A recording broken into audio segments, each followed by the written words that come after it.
look at this vial. Now, imagine that this little vial is what makes you alive. That without this little vial of insulin, you will simply die. That's what I was told when I was an 8-year-old child.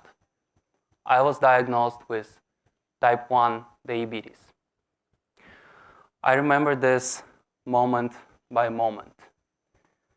After getting home from school, I felt really thirsty. I drank a lot of water and went to the toilet dozens of times. But it was simply due to the hard day of school, right? Nothing can be wrong. But suddenly, I lost the ability to breathe properly.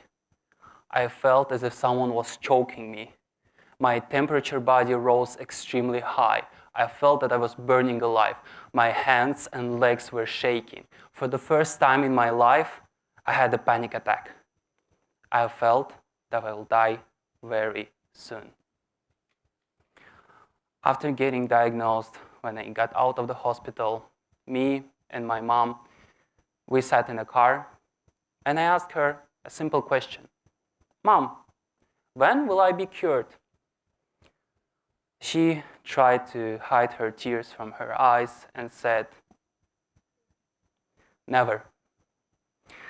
It is forever. Without being able to hold it together, we just started to cry. My whole life had to be changed. I had to check my blood sugar 24/7. We had to live in the constant fear that I will just fall into a coma. Even in first weeks, my close ones were not sleeping.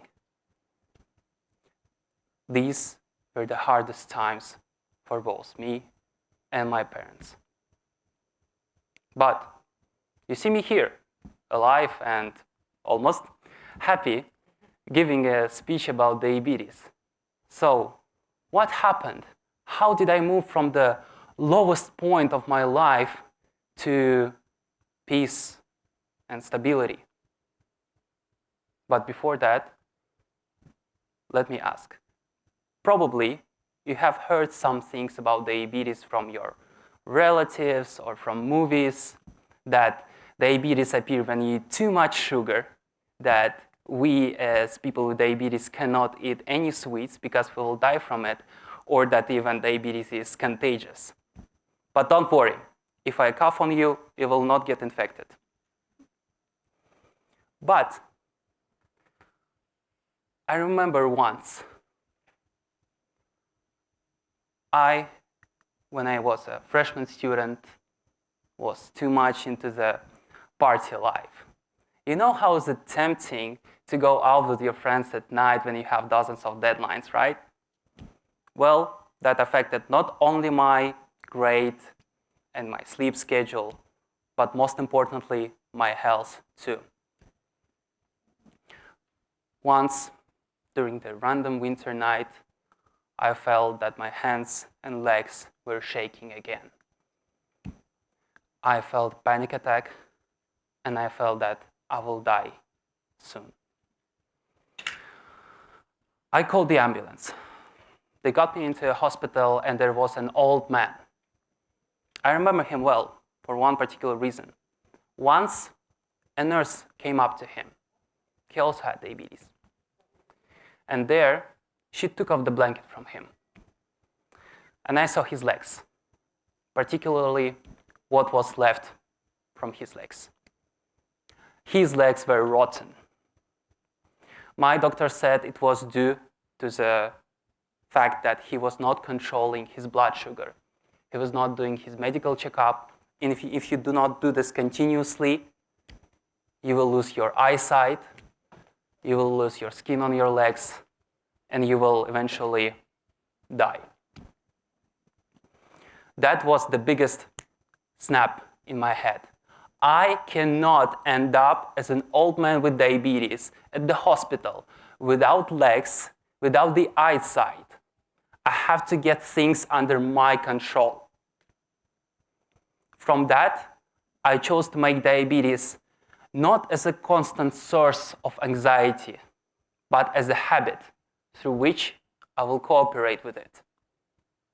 It is not an infinite struggle as if I'm a Sisyphus doomed to roll a stone without a purpose. Diabetes is a lifestyle. Actually, it helps me to be more organized. I get up early in the morning, so I get medications before eating. I try to maintain my health conditions on the stable level so that my blood sugar would be good. Also, I try to be emotionally stable because any stress and any anxiety directly affects my blood sugar. From the pessimistic side, it may seem as a curse that I had to live with this. But for me, it is a way of opening new opportunities. Because of diabetes, I want to show that even I and other people can live as any usual.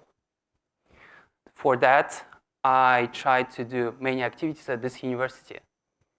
I opened a philosophy club, which I am a president of. Sometimes I write poetry, sometimes even about diabetes, and I'm a member of poetry club with people that I love.